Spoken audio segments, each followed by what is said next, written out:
Ito yung lathe machine. Sa mga gustong gumamit o kaya nag-uumpisa pa lang na gagamit, ito yung headstock, tool post, carriage, tailstock, tsaka yung bed sa baba.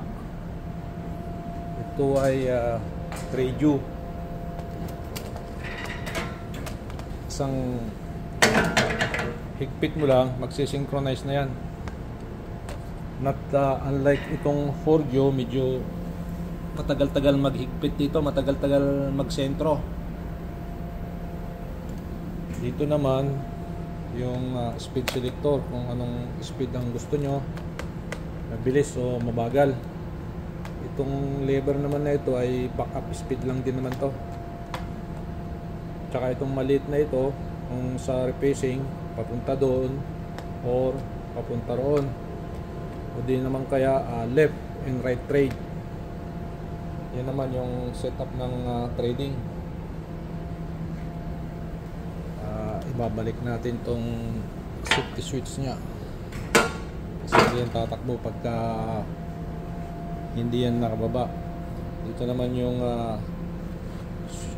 switch ng on and off.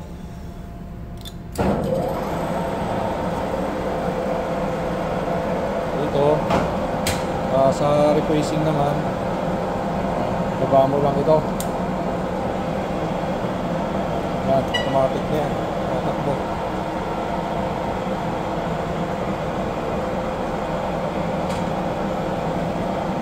Patayin natin.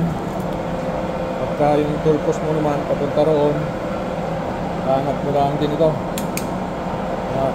Tapos baba ulit yung automatic. Yan, papunta naman sa roon. Sa replacing yan. Kung gusto nyo naman sa trading naman, kailangan naman natin itong hindi na yan, umiikot na yan sa trading. Dito naman tayo mamimili kung anong trade ang gagawin natin. Kunwari ay 2.0. Ito 2.0. Yung letter G ay nakatapat sa 1. Eskwala lang ito, tapat lang, eskwala. Yung G nakatapat sa number 1. Ito. Yan, nakalagay na sa number 1. Tapos yung eagle nakatapat sa number 3. Yun, letter E nakatapat na sa number 3. Tapos millimeter tayo, ano? Millimeter. Yan. Ready nang mag-trade. Bali ito, nakababa ito. Tapos baba lang ito, letter H na yan.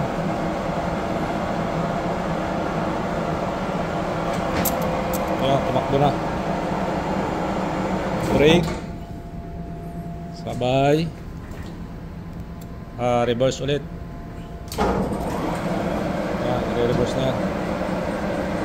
Ganun lang. Tapos brake. Ganti ulit. Brake. Diba? Pero sasabayan nyo lang, ilabas nyo lang konti. Dito yung setup ng pakain, kung gaano kakapal. Ito. Ganun lang, kasimple.